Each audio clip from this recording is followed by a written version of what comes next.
Hello everyone, welcome to my channel. कैसे हैं आप सब? होप सो सब बढ़िया होंगे। तो गाइज आज हम बात करेंगे BA first sem first year की, जिसमें मैं आपसे डिस्कस कर रही हूँ भारतीय संस्कृति की मुख्य विशेषताएं। ये इतिहास के विद्यार्थियों के लिए है। तो ये चैप्टर बहुत ज़्यादा इम्पोर्टेंट है और इसकी प्लेलिस्ट जो है बनी हुई है और पार्ट 1 जो है इसका अपलोड हो चुका है। पार्ट 1 में मैंने आपको भारतीय संस्कृति की मुख्य विशेषताओं में आपको संस्कृति के बारे में पढ़ाया था। भारतीय संस्कृति क्या है इसके बारे में बहुत अच्छे से समझाया था। संस्कृति का बहुत अच्छे से आपको अर्थ बताया था। जहाँ जहाँ आपको हाईलाइट किया गया है वही सिर्फ आपको पढ़ना है, ज़्यादा से ज़्यादा उसी पे फोकस करना है। संस्कृति की आपको परिभाषाएं, आपको मैंने सांस्कृतिक परंपराओं और रीतियों का महत्व बताया था कि क्या क्या महत्व है इस चीज़ का, कि परंपरा किस तरह हम एक दूसरे से जुड़ी हुई है। तो ये रहा था हमारा पार्ट 1 और आज बात करेंगे हम पार्ट 2 की। और आज जो है आपका चैप्टर बिल्कुल कंप्लीट हो जाएगा। तो बस वीडियो के एंड तक बने रहें और वीडियो को स्किप नहीं करना है। तो चलिए वीडियो को स्टार्ट करते हैं। भारतीय संस्कृति की विशेषताएं। कैसी है संस्कृति भारतीय? तो भारतीयों की जो संस्कृति है ना, बहुत ही अनमोल है, बहुत ही प्राचीन है और बहुत ही समृद्ध है। और ये कब से चल रही है? ये आपकी आदिकाल से ही अपने परंपरागत अस्तित्व के साथ जो है ये आपके लिए अजर अमर बनी रही है। इसमें क्या क्या आपको गुण दिखाई देते हैं, इसके आपको जो है तालमेल दिखता है, आपस में उदारता दिखती है। संस्कृति में ये चीज़ तो आपको हमारी भारतीय संस्कृति में तो कूट कूट कर भरी हुई है। और इसी तरह ये कह सकते हैं कि भारतीय संस्कृति में ही आपको अन्य संस्कृतियों के भी जो हैं गुण दिखाई देते हैं। इसमें हम अपनी भारतीय संस्कृति में इसको समाहित कर सकते हैं। अपनी भौगोलिक स्थिति और सांस्कृतिक इकाई के रूप में भारतीय संस्कृति का समस्त मानवीय उपलब्धियों के अध्ययन में जो है प्रमुख स्थान है। जैसे कि हमारे भारत की भौगोलिक स्थिति है, इसकी जो इकाइयाँ बनी हुई हैं वो हमारी क्या है, हमारी उपलब्धियाँ हैं, वो उसकी पहचान है हमारी भारतीय संस्कृति की। और प्राचीनता के आधार पर अगर हम बात करें तो भारतीय संस्कृति जो है ना, वो विश्व की प्राचीन सभ्यताओं में से एक है। ध्यान दीजिए, यहाँ विश्व की बात की कि वर्ल्ड में हमारी जो भारतीय संस्कृति है वो सबसे पुरानी जो है आपकी संस्कृति है। भारतीय संस्कृति जो है मिस्र, यूनान, रोम, सुमेर, इन सभी सभ्यताओं से बहुत अधिक जो है प्राचीन है। ठीक है, तो ये चीज़ आपको याद रखनी है। देखिए कितना अच्छा बताया गया है आपकी भारतीय संस्कृति के बारे में कि कितनी पुरानी है और किस कारण से है, किस गुण से है और कब से चल रही है। ठीक है, तो देखिए ये पॉइंट्स में आपको बताया हुआ है कि भारतीय संस्कृति की विशेषताएं क्या क्या हैं। सबसे पहले बात करेंगे हम इसकी प्राचीनता की, ये कितनी पुरानी है। ग्रहणशीलता की, इसको किस तरह हमने ग्रहण किया हुआ है। लचीलापन इसमें हमें देखने को मिलता है। सांप्रदायिक एकता और सहिष्णुता इसमें हमें देखने को मिलती है। प्रकृति प्रेम भी जो है इसमें हमारी इम्पोर्टेंस दी गई है।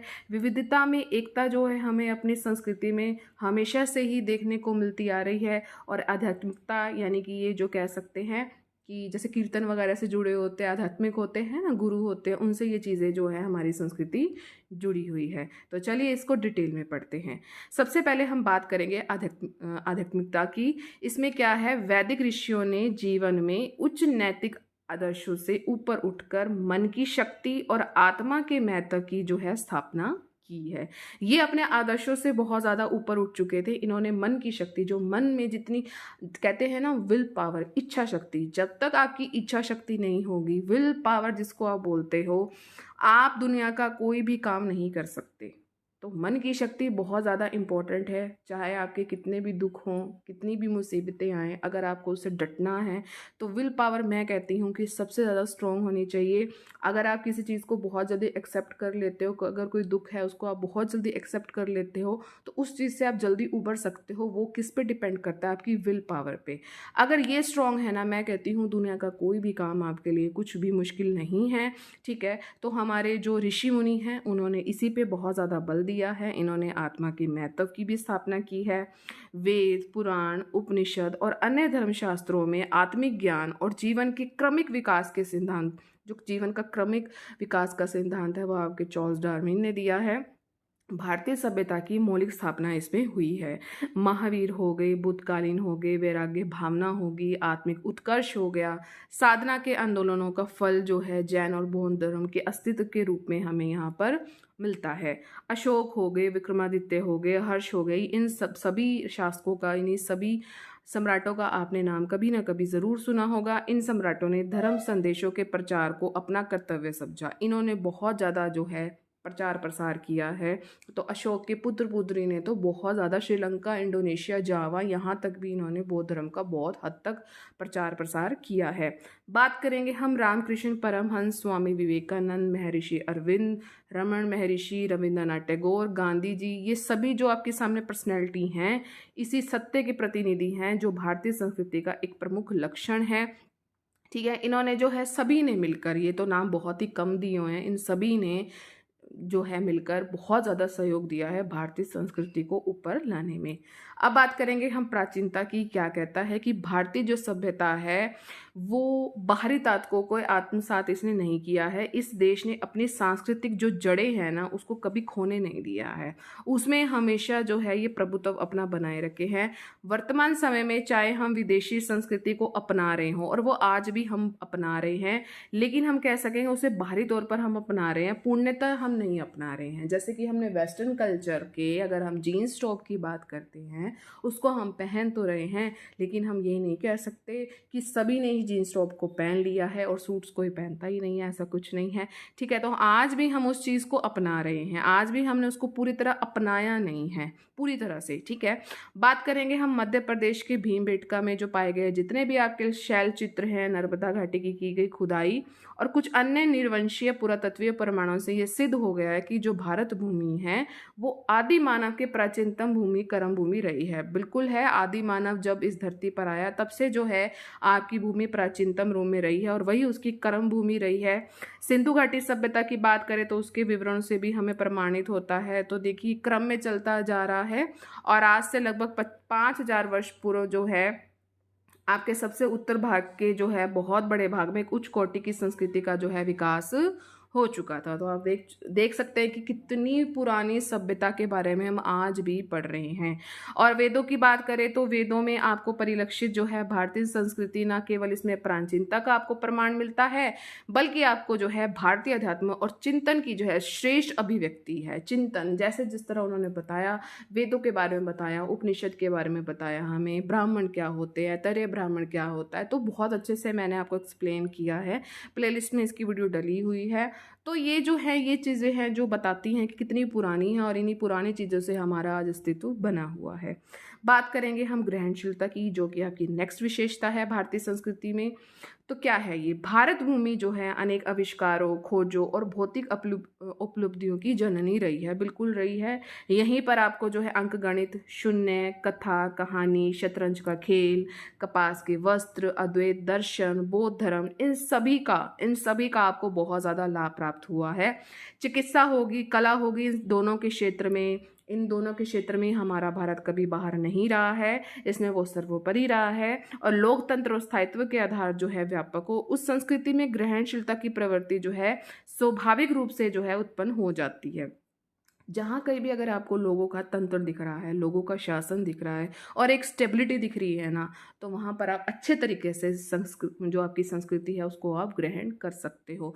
अकॉर्डिंग टू कोऑर्डिनेशन, अगर आप कहोगे अगर आप में तालमेल नहीं, अगर आप उस चीज़ से बाहर जा सकते हो, तो शक हो गए, हुण हो गए, यूनानी हो गए, कुषाण, ये ऐसी प्रजातियां हैं जो हमें कोऑर्डिनेशन नहीं बना पाई और हमारी संस्कृति में यहाँ के मूल निवासियों के साथ वो घुल मिल कर अपनी पहचान भी खो बैठी है। अगर इनमें कोऑर्डिनेशन होता तो ये भी हमें घुल मिल जाती। तो ये बहुत ज़रूरी है, अगर आप किसी जगह पर रहते हो तो वहाँ पर आपको घुलना मिलना ज़रूरी है, कोऑर्डिनेशन ज़रूरी है। चाहे आप किसी भी डिपार्टमेंट में हो या किसी स्कूल में हो, किसी कॉलेज में हो, तो कोऑर्डिनेशन तो ज़रूरी है।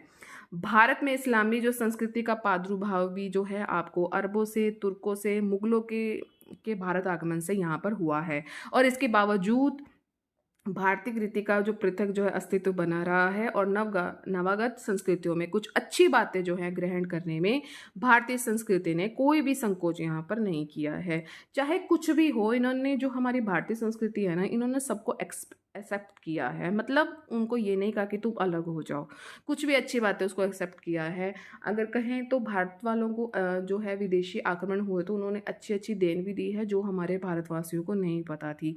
ठीक है, और आज भी वो अप्लाई हो रही है। ठीक है, तो भारतीयों ने जिए जियो और जीने दो के सिद्धांत को अपनाते हुए विदेशियों की अच्छी बातों को भी ग्रहण किया है, जिसके फलस्वरूप भारतीय संस्कृति और अधिक समृद्ध हो गई है। उन्होंने अपने माइंड को, हमारी भारतीय संस्कृति ने माइंड को ब्रॉड बनाया है, उसको संकुचित नहीं किया है कि अगर विदेशों से विदेशी जो हमारे भारत में आए थे और उनसे कोई अच्छी चीज़ मिल रही थी तो ये नहीं कि उन्होंने उसको डिक्लाइन कर दिया। नो, उनकी अच्छी बातों को उन्होंने अपनाया है।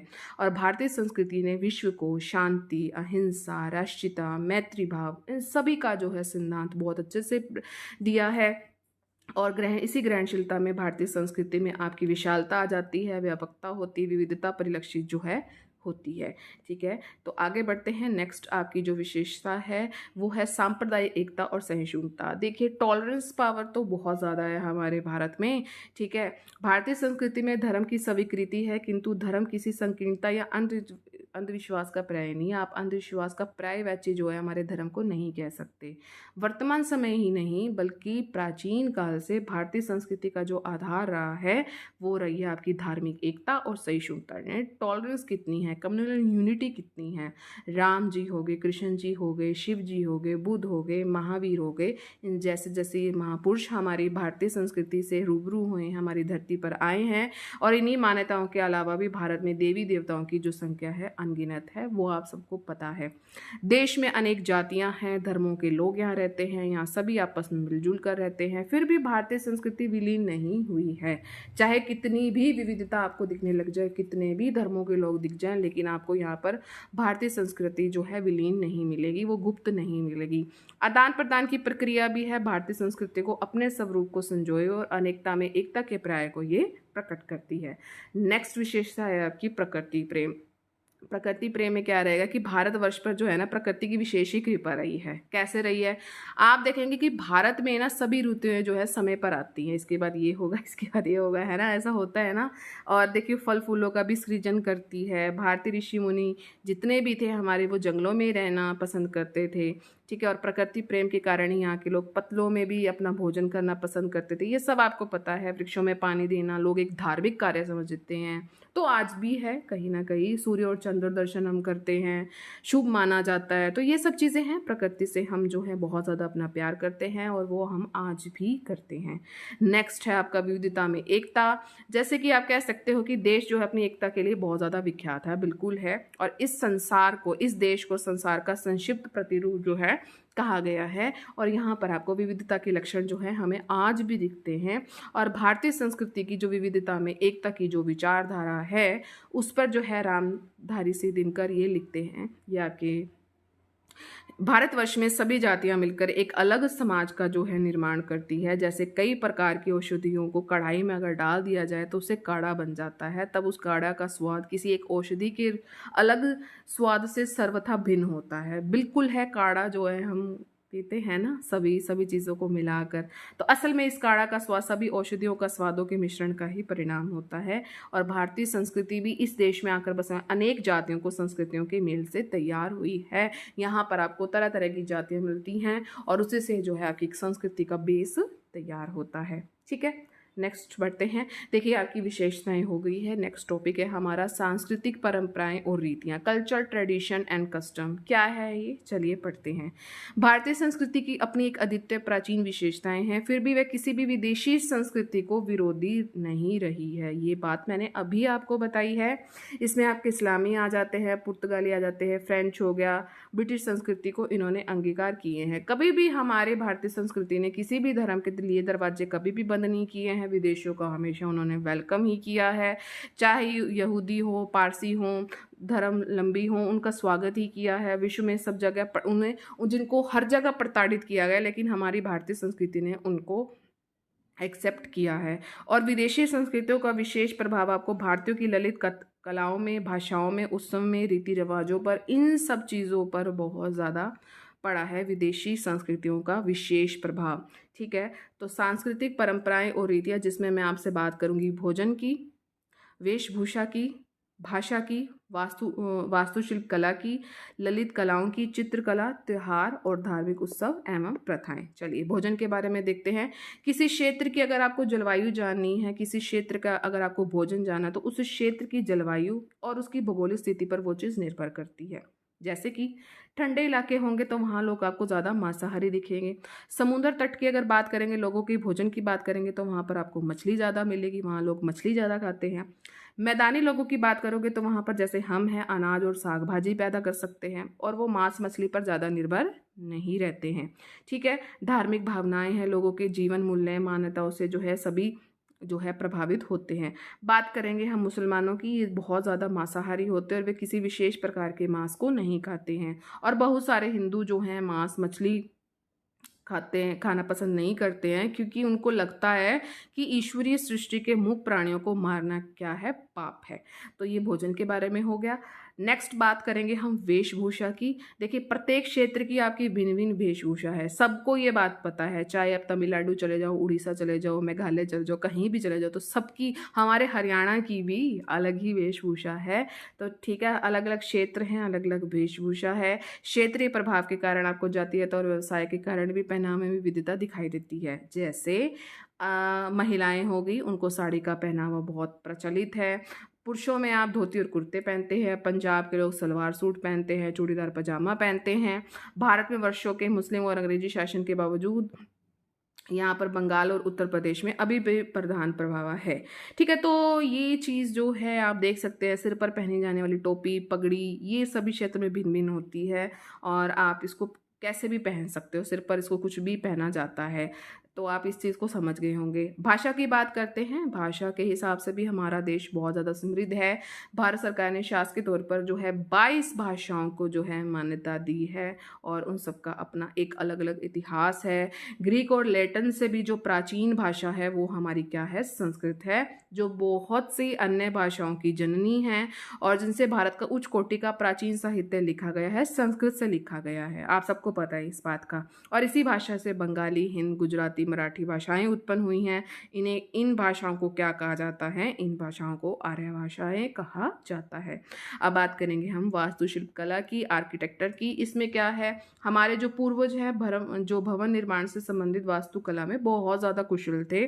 ठीक है। बात करेंगे हम सिंधु घाटी सभ्यता, उसके बाद जब है भारत के इतिहास में आर्य सभ्यता का उद्भव हुआ, जिसने वास्तुकला की धार्मिकता को बहुत ज़्यादा स्थान दिया है। बौद्ध स्तूप की बात करेंगे, बौद्ध धर्म में तो बौद्ध स्तूप इस युग की जो है शिल्प कला के कुछ जो है प्रथम नमूने हैं। सांची का स्तूप हो गया, विश्व प्रसिद्ध है। सम्राट अशोक ने जब बौद्ध धर्म की दीक्षा ली थी तब इसको बनवाया था, सांची के स्तूप को। Very very important. उड़ीसा का अगर लिंगराज मंदिर हो गया, कोणार्क का सूर्यदेव मंदिर हो गया, मध्य प्रदेश में खजुराहो का मंदिर हो गया और अनेक मंदिर हो गई, वास्तुशिल्प पर बने हुए हैं। दक्षिण भारत में मदुरै का मीनाक्षी मंदिर हो गया, कांजीवरम में वरदराज का मंदिर, बेलूर में हल्दीबिद, मैसूर में गोमतेश्वर, ये सभी नाम आपको याद रखने हैं। कुछ सुंदर आपको मस्जिदें भी मिलेंगी हमारे भारत में, ताजमहल का भी पता है। ठीक है। ललित कलाओं के बारे में बात करें तो इसमें भी आपको विविधता दिखती है। इसमें आपको संगीत भी दिखता है और कलाएं भी दिखती हैं और वैदिक काल से इस कला का बहुत विकास होता आया है। अगर भारत में बात करें तो संगीत की आपको अद्भुत शैलियाँ भी दिखेगी, वाद्य यंत्र भी दिखते हैं। नृत्य को भी भारत में बहुत अच्छा स्थान मिला हुआ है, काफ़ी महत्वपूर्ण है। और वैदिक काल से नृत्य का संबंध जो रहा है पूजा से रहा है। पूजा से, नृत्य कर रहे हो तो पूजा कर रहे हो। और दो प्रकार के नृत्य बहुत ज़्यादा प्रचलित, एक शास्त्रीय और एक लोक नृत्य। भारत में आपको भरतनाट्यम, मणिपुरी, ओडिशी, कुचिपुड़ी, ये जो है आपके क्या हैं, प्रसिद्ध नृत्य हैं। बात करेंगे हम चित्रकला की। इसमें जो है आपको भारतीय रीति रिवाजों के परंपराओं से ये जो है आपको परिचित करवाती है। बात करेंगे हम अपनी सबसे प्राचीन चित्रकला की, वो रहेगी आपकी औरंगाबाद की अजंता की गुफाओं की भित्ति चित्रों में यहाँ पर पाई गई है। ये औरंगाबाद एक जगह है, वहाँ पर अजंता की गुफाएं हैं, वहाँ पर आपको चित्रकला दिखती है। मुगल कलाकारों की बात करोगे तो मुगल कलाकारों के द्वारा संगीत की तरह भारतीय चित्रकला का भी विकास जो है इसमें किया गया है। बौद्ध धर्म हो गया, हिंदू हो धर्म, मुगल कालीन चित्रकला शैलियों पर जो है धार्मिक प्रभाव को आप क्या कर सकते हो, देख सकते हो। चित्रकला के बहुत अच्छे अच्छे नमूने वहाँ पे प्रस्तुत किए गए हैं। अब बात करेंगे हम धार्मिक उत्सव और प्रथाओं की। हमारे देश में जो है हिंदू, मुसलमान, सिख, ईसाई, पारसी, ये सभी लोग अपने धर्मों के अनुसार जो संस्कृतियों का जन्म संस्कार करते हैं, नामकरण भी करते हैं, दीक्षा संस्कार भी देते हैं। और इन सभी पद्धतियों में केवल बाहरी भिन्नता है, यानी कि जैसे आप हिंदू का करते हो उसका नामकरण भी वैसे होता है, लेकिन वो बाहर से भिन्न दिखाई दे क्योंकि हिंदू धर्म का हो रहा है, ये कहने का मतलब है। इन संस्कारों को निभाने का अलग अलग तरीका भी हो सकता है, परंतु सभी संस्कारों के पीछे सिर्फ एक ही भावना है। मृतक लोगों का जब अंतिम संस्कार होता है वो लगभग सभी धर्मों में एक जैसा होता है, तो ये चीज़ आपको जो है याद रखनी है। त्योहारों की बात करेंगे। भारत की जो मेले और त्योहारों की इसको धरती कहा गया है।